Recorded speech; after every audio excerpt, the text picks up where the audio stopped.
The following program is produced by students of the Brian Lamb School of Communication at Purdue University. On this edition of Fast Track, we take you to the Almost Home Humane Society and meet a few of the pets up for adoption and how you can do so if you're interested. Plus, it's that time of year again in Tippecanoe County. We take you back in time to the Feast of the Hunter's Moon to hear from the participants. Fast Track starts now.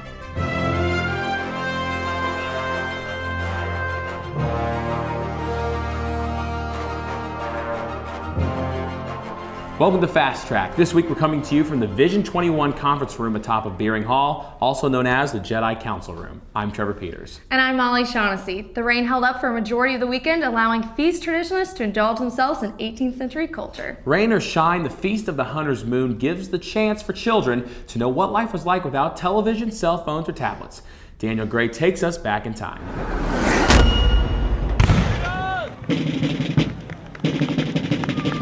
For some adventure-seeking families, fall just can't come soon enough. There's so many activities for children out here.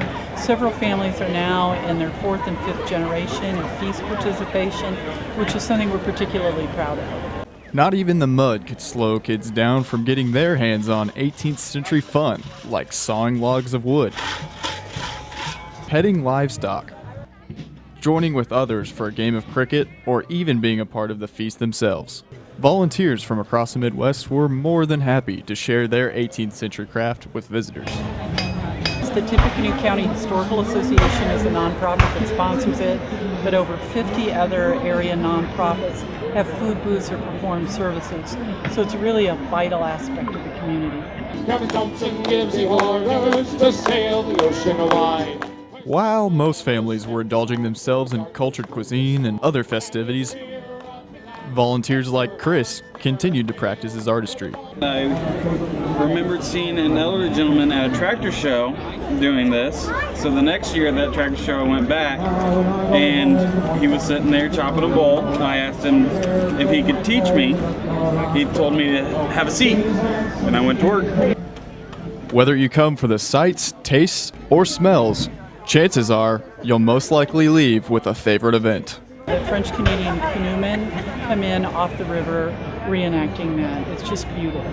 Daniel Gray, Fast Track News. Let's check out the weekend weather conditions from our Fast Track meteorologist, Sheena Steffen. Thanks, Molly. Well, as you can tell, today's been a pretty warm day, and this past week has been pretty warm, but that's not the story for this coming up week and this weekend. As we look at our current temperatures, we can see that we're feeling it around 78 degrees right now, which is our high. We have a current dew point of 57 and a relative humidity around 56 degrees, with the wind coming from a west-northwest around 15 miles an hour, and the low is going to be around 45 tonight. Earlier you might have noticed that the wind was coming from a northwest direction, and that's the shift change is because of a cold front coming into our area. As we look at the surface map, we can see that here's the cold front that's approaching into our area right here and is driven by this high pressure system over to the west. As we zoom in here and get a closer look, we can see that this cold front in front of it is going to be bringing a lot of cloud coverage, maybe some scattered showers. As you can see down in the south, there's some pop up. Nothing severe at all, just again a few showers here and there. A lot of cloud coverage, so that will be happening tonight and carrying past us into the early morning. But the good news is that once this cold front passes our area, it'll bring the high pressure system over Indiana, and that'll bring clear skies, cooler temperatures. You can enjoy the fall weather as we're supposed to be doing right now, and we don't have to worry about the rain. As we go ahead and look at our weekend forecast, we can see Saturday we're going to be expecting a high temperature in the mid-60s, so around 65, and a low around 44. Sunday, we're going to be seeing temperatures in the upper 60s, close to the lower 70s, around 69, and temperatures again down in the lower to mid-40s for Sunday. Monday, temperatures will start rising higher. We start seeing temperatures in the lower 70s, maybe into the mid-70s, and the lows in the lower 50s. As you can tell, these temperatures are going to be more fall-like for us this weekend, and we'll just be expecting a lot of clear skies and cooler air in our area. That's all I have right now for your weekend forecast. Join me later And I talk about the extended forecast. Thanks, Sheena. The weather couldn't keep this year's Purdue Dance Marathon color run participants away last Saturday. Whether you were there to be drenched in color or you were running for a Riley family, fun was absolutely had by all. Our own Fast Track reporter Molly Shaughnessy took to Rossade to catch up with those runners.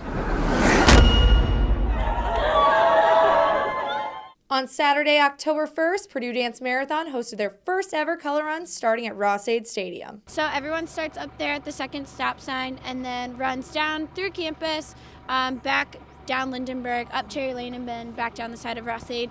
The first mile and a half is all watered down timber paint to help the powder stick. I guess the rain would have helped, but we didn't know that was going to happen.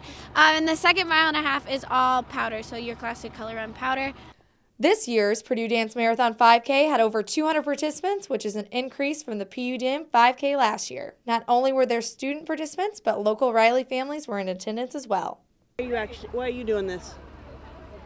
Because I'm going to run. Why are you going to run? I don't know. For who? Riley? For all the other Riley kids?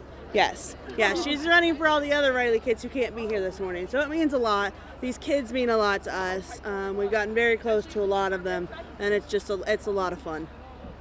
Comes to everything like Purdue, like everything PUDM related. She does push-ups every day and puts it on Facebook, like days until the marathon, like counting down. So her and her family are super into it, and they come to everything we do. With PUDM being a month early this year, hosting the 5K did have some challenges.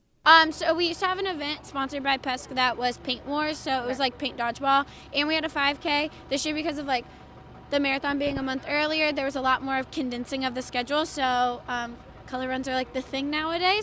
So we thought that we would combine both of the events into one, which became the color run this year. The Dance Marathon is October 22nd, starting at 6 p.m. in the Co-Rec and ends October 23rd at noon. If you are interested in participating, you can register and donate at PUDM.org. Molly Shaughnessy, Fast Track News.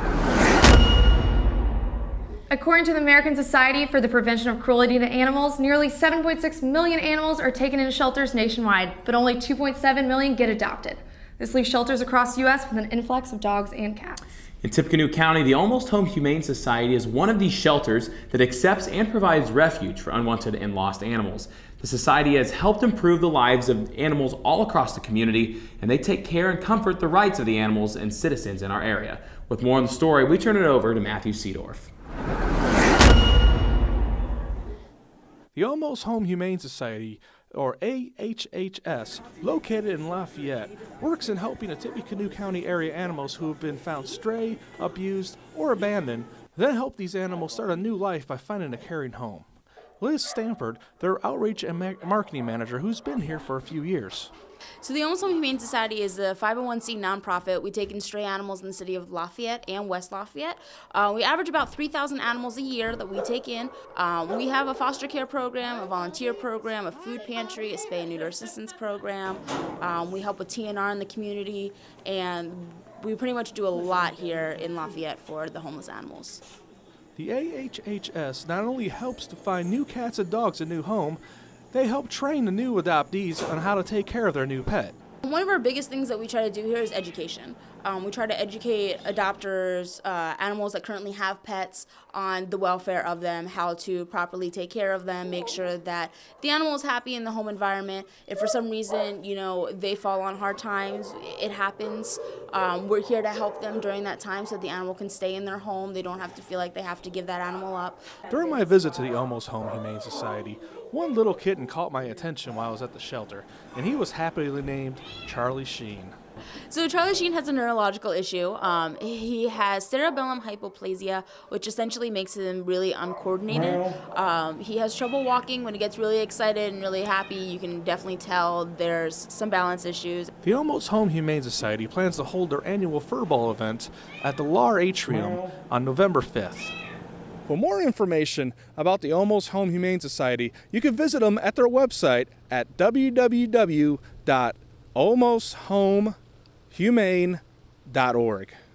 Matthew Seedorf, Fast Track News. When we come back, we get a slice of life into a sport not commonly known. And later, the new Care Center on campus is opened. Hear what they have to offer students and faculty at Purdue. Stay with us.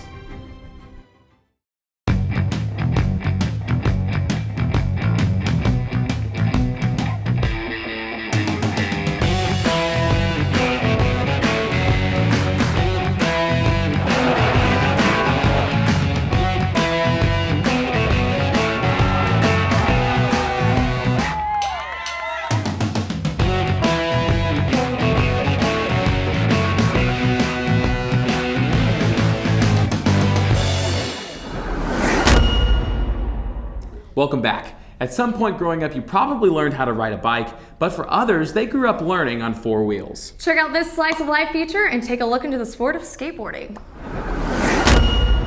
All you need is a skateboard and self-motivation, but it's always a plus when you have 20 people around you. I'm Daryl Thomas, 23 years old. You have different ages, you have different communities, you have different groups of people in the heat, in the rain, in the cold. It's amazing. It's skateboarding.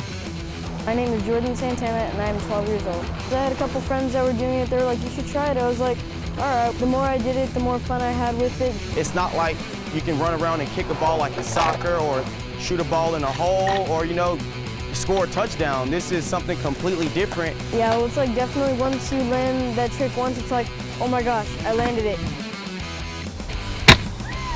You want another trick, and then you try to better that trick by getting more tricks, and then it comes into a competition with all the other buddies. Couple concussions, and then having to get CAT scanned once or twice. Everybody shows up, everybody skates, and everybody can come together at any time of the day. There's nothing you can do except be here every day. It goes from, riding bikes and riding scooters to picking up a board. It's all for the love and all for the fun and all for the sport,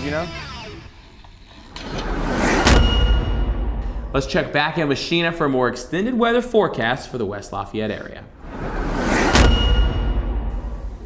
Thanks, Trevor. Well, if some of you are going out to the pumpkin patch this weekend, you'll have great weather for that. As we go ahead and look at the extended forecast, we can see that Saturday will be reaching temperatures around the mid-60s, which is great weather to go out to the pumpkin patch to pick out those pumpkins to bring home. We'll see lows around 44, and then carrying into Sunday, highs around 69 and a low around 47. Both those days will be clear skies, so you'll have great weather to go out there and enjoy your time with your family. But if you don't make it out on Saturday or Sunday, you can always go on Monday. The high temperature is going to be around 72 and a low around 52. Again, clear skies, so you can still enjoy that time. If you are going out, make sure you're wearing comfortable shoes because you'll be doing a lot of walking. Make sure you wear layers because it'll start off cool, but as the day goes on, it'll probably get hotter and you'll start wanting to take off that sweatshirt of yours or something. And then make sure you wear sunglasses because it's going to be very sunny out. With these clear skies, enjoy the sun, but protect your eyes, so make sure you bring those sunglasses with you. As we look at the temperature on a map here, we can see that we're dealing with colder temperatures in our area. This is due to that high pressure system over here in the west. It's bringing down that cold air from Canada and the northern region above us, and so that's going to be bringing us our cooler air Saturday and Sunday, and then it'll start warming up as we hit Monday and then into the next week. As we look at a planner for Saturday, we can see again starting off the day at around 49 degrees at 8 o'clock. 10 o'clock we'll be seeing temperatures in the mid-50s, and then noon upper 50s around 59, and then carrying on into the afternoon, 2 o'clock we'll be seeing temperatures around 63, and then 4 o'clock we'll be seeing temperatures in the mid-60s. So that's what I have for you for your extended forecast. You can join me back later when I talk about your 7-day forecast for you. Thanks, Sheena. The new Center for Advocacy, Response, and Education has opened just in time for October, which is Domestic Violence and Sexual Assault Awareness Month. What started out as a petition in a women's studies class here at Purdue, the Care Center offers domestic violence and sexual assault victims a safe place to get the help they need. Sarah Cohen has the story. The Center for Advocacy, Response, and Education, also known as CARE, is now open to all students that have been struggling with domestic violence and sexual assault on Purdue's campus. Located in Dumey Hall, the CARE staff provides resources and direct services that are non-judgmental, survivor-focused, and empowering. We are a confidential advocacy and support center, and so essentially any student who experiences gender-based violence can meet one-on-one with an advocate who has gone through extensive training to be able to talk about their rights as a student at Purdue, as well as their options, including reporting to the university their experience, reporting to law enforcement their experience. I don't think we're that different than what you hear about on every other college campus in this country. We know that students in the age group of 18 to 24 are more vulnerable, more subject to gender-based violence, or have higher levels of victimization. And so I think that it happens a lot, and I think that we don't, as a society, talk about it a lot. And so part of the challenge is helping students understand that there is a safe place. The Care Center was created by and for the students of Purdue. It recognizes that each person's experience is unique, and the staff are available to help each survivor assess their reporting options and access resources that meet personal needs. Before we existed, there was not a one-stop place where a student could go to get all of that information and resources. Their offices offered a lot of these support services, but it was all over campus. And I think one of the biggest changes that students will experience is that they now have a space that is confidential, where they can go to just figure out what is possible and what their options are. We are here, we believe you, and we provide judgment-free support, and so we encourage students to pick up the phone and give us a call. We have a hotline that's available 24 hours a day, 7 days a week, and there will never be any pressure from this office for a student to do something, to report something. We really just want to empower students to understand what's available and what's out there for them, and to help them regain the power and the control that's been taken for them. Purdue's Care Center is open Monday through Friday, 8 to 5 in the Doomy Halls at Windsor Dorms. Sarah Cohen, Fast Track News. We're almost out of time, but before we go, let's check in one more time with Sheena for a 7-day forecast. Thanks, guys. Well, as we look at our current temperatures right now, we can see the highs in our area are in the mid to upper 70s. Indianapolis is at a high around 80 degrees, with Richmond around 81. Over in the West Champaign, we're seeing a temperature around 71, and in our area, Lafayette has around 78 as a high right now. As the day progresses and we head into the night, we'll start seeing temperatures to cool down. As we look at the lows for our areas, we see up north, Warsaw has a low around 47, along with Fort Wayne. Kokomo also with a 47. Down in Indy, we see temperatures around 48 degrees, and in our area, looking at a low around 46. So enjoy those nice, comfortable evenings. It will be a little chilly as the night goes on, but you can still grab a sweatshirt and still enjoy it. As we look at our 7-day forecast, we can see that Saturday we start off in the mid-60s, and then as the weekend passes by and it carries into the next week, we start rising into temperatures around the 70s. Sunday we have a temperature around 69 and a low around 47. Monday we're going to be having a temperature around the lower 70s to around 72, lows in the 50s. Tuesday we're looking at a temperature around 74, Wednesday and Thursday 70, and then Friday a temperature around a high around 74 also. So enjoy that nice weather. There are a few chances of rain in the beginning of this weekend and carry on into the very end of this week, but again that can change, so just be aware of that. That's all I have for you for your 7-day forecast. Thanks for joining me. I'm meteorologist Sheena Stephan. That's all we have for this week's edition of Fast Track. I'm Molly Shaughnessy. And I'm Trevor Peters. For these stories and more, make sure to follow us on Twitter, YouTube, and our Facebook page. Thanks for tuning in. We'll see you next week.